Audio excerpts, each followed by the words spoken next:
नमस्कार, स्वागत है आप सभी का।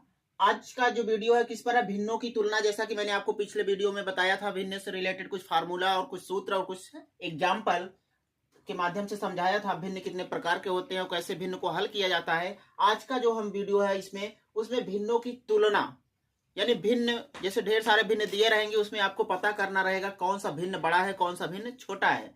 तो जब दो भिन्न रहेंगे तो बहुत आसानी से हम तुलना करके बता सकते हैं, लेकिन जब दो से ज्यादा होता है तब उसके तुलना करने के तरीके और थोड़ा जटिल होते हैं। तो उसको शॉर्टकट में बताया जाएगा कैसे आप आसानी से पहचान सके कौन सा भिन्न छोटा है, कौन सा भिन्न बड़ा है। आइए देखते हैं। तो इसमें कई कई तरीके होते हैं हल करने के, तो अपना अपना तरीका सब लगाते हैं। तो इसमें दो तरीके हैं, एक तो एलसीएम लेकर के आप पता कर सकते हैं, और एक तो इसे दशमलव में कन्वर्ट करके पता कर सकते हैं, और एक मल्टीप्लाई करके आप क्या कर सकते हैं, पता कर सकते हैं कौन सा भिन्न छोटा है, कौन सा भिन्न बड़ा है। आइए पहले हम इन दोनों में एग्जाम्पल के माध्यम से समझते हैं। जैसे 7/10 और 5/12 दे दिया। अब आपसे पूछ लिया कि कौन सा भिन्न बड़ा है, कौन सा भिन्न क्या है, छोटा है। तो इसमें कैसे आप पता करेंगे, देखिए। एक तो आप क्या करिए, तिरछा तिरछा पहाड़ा पढ़ लीजिए। इसका पहाड़ा इसमें पढ़िए और इसका पहाड़ा इसमें पढ़िए। तो 12 का पहाड़ा 7 में पढ़ेंगे, 12 सतह कितना होगा 84। और 10 का पहाड़ा 5 पढ़ेंगे, 10 बच्चे कितना होगा 50। अब आप बताइए 50 बड़ा है 84, तो आप कहेंगे 84 बड़ा है। तो 84 का टेबल, 84 किसमें टेबल पढ़ने पे आया, इस वाले भिन्न में आया। ऊपर वाला संख्या लिया जाता, नीचे वाला नहीं। जैसे 12 का पहाड़ा 7 में पढ़े तब 84 आया, और 10 का पहाड़ा 5 पढ़े कितना है 50।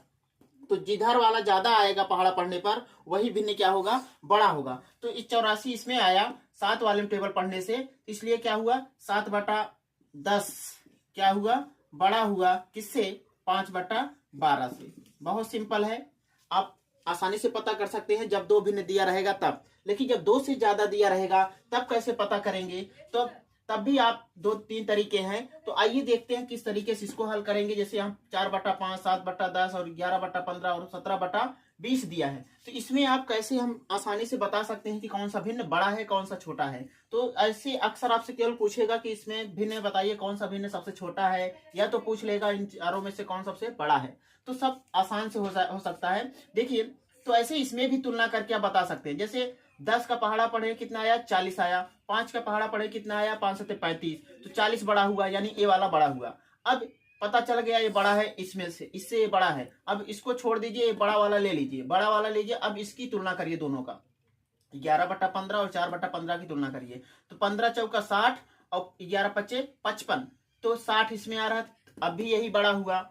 अब फिर इसका तुलना करिए, 20 का गुणा 4 में करें 20 चौका 80, और 5 गुणा 7 में करें 17 पच्चे 85। अब पता चल गया कि देखो इसका पहाड़ा इसमें पढ़े कितना 20 चौक 80, और इसका पहाड़ा इसमें पढ़े कितना आया 17 पच्चे 85। अब आपका सबसे बड़ा भिन्न पता चल गया। सबसे बड़ा भिन्न कौन है, 85 पहाड़ा पढ़ने पा रहा है उसमें 17/20 में। तो आपका 17/20 क्या हुआ, सबसे बड़ा भिन्न हुआ। सबसे बड़ा भिन्न क्या होगा, सबसे बड़ी भिन्न, सबसे बड़ी भिन्न क्या होगा 17/20, क्योंकि इसका जो टेबल पढ़ने पर ज्यादा आ रहा है 85 आ रहा है, तो यही सबसे क्या होगा, बड़ा होगा। और सबसे छोटा किस में आएगा, तो इसमें 7/10 जो है सबसे छोटा, क्योंकि इसको पहाड़ा पढ़ने में 35 आ रहा है। हाँ, या तो ऐसे ऐसे पढ़ लीजिए, इसमें तुलना कर लीजिए। 15 सत्ते कितना होगा 105, फिर 11 दहमा 110, तो यही सबसे छोटा हुआ। ऐसे इसमें पढ़ लीजिए, 20 सत्ते कितना होगा 140, और 10 का पहाड़ा पढ़ेंगे 170 आएगा। अभी यही छोटा हुआ। जिसका पहाड़ा पढ़ने पे सबसे कम आए वो सबसे छोटा हो, जिसका पहाड़ा पढ़ने पे सबसे ज्यादा आए वो क्या होगा, सबसे बड़ा होगा। तो सबसे बड़ी भिन्न कौन हुई 17/20, यही आपका आंसर होगा। और सबसे छोटा भिन्न कौन होगा 7/10। आप बहुत आसानी से सिंपल से इसको हम क्या कर सकते हैं, बता सकते हैं। बस ऐसे तिरछा तिरछा पहाड़ा पढ़ के, ये शॉर्ट ट्रिक है। और भी तरीके हैं। एक तो एलसीएम लेकर के आपको करना पड़ेगा। एलसीएम लेने के लिए क्या करेंगे, सबसे पहले डिनोमिनेटर जो हर है उसका एलसीएम लेकर के फिर क्या करेंगे, सबका डिनोमिनेटर सेम करेंगे, बराबर करेंगे। तो जिसका न्यूमरेटर सबसे छोटा रहेगा वो सबसे छोटा, और जिसका न्यूमरेटर सबसे बड़ा रहेगा वो सबसे बड़ा होगा। तो एलसीएम विधि द्वारा भी आप हल कर सकते हैं। और तो एक दूसरा तरीका क्या है, दशमलव में बदल करके। जैसे इसको भाग कर देंगे, दशमलव में बदल दीजिए। जैसे आइए देखते हैं, जैसे 7/10 है, इसको अगर हम दशमलव में कन्वर्ट करेंगे भाग करके, भाग आप कहीं भी कर लीजिए, जैसे 10 से भाग करिए किसमें 7 में, तो भाग नहीं जाएगा, जीरो लगाएंगे, दशमलव लगाएंगे, यहाँ जीरो बढ़ेगा, 10 7 कितना होगा 70 हो जाएगा, तो कट गया, यानी कितना आया 0.7। ऐसे आप 5/12 का भी तुलना कर सकते हो दशमलव में कन्वर्ट करके।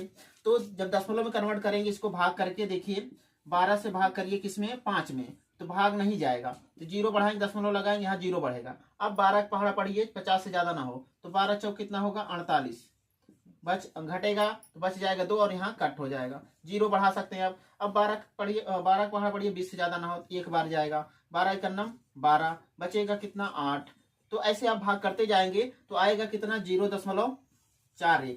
अब बताइए ये आपका 0.7 है और 0.4 है, अगर एक अंक उसमें है तो एक अंक बार इसको भी लेके जाइए, तो 0.7 बड़ा है कि 0.4, तो आप कहेंगे 0.7, क्योंकि ये 70 पैसा है, 40 पैसा है, तो ये बड़ा हुआ। तो यहाँ भी वही तरीका आया, तो इसमें करने में थोड़ा समय लगेगा और इसे तीछा तीछा पहाड़ा पढ़ के लिखने में समय थोड़ा बचत होगा। तो आप दोनों तीनों तरीके चाहे कुछ भी अपना सकते हैं बड़ा छोटा पता करने में। तो ये बहुत ही आसान है, ऐसा क्वेश्चन आ सकता है आपके एग्जाम में जो बहुत आसानी से हल किया जा सकता है। तो कैसा लगा ये वीडियो आप कमेंट करके जरूर बताइए, और मिलते हैं आपसे अगले वीडियो में नए टॉपिक के साथ। तब तक आपसे अनुमति लेता हूं, धन्यवाद।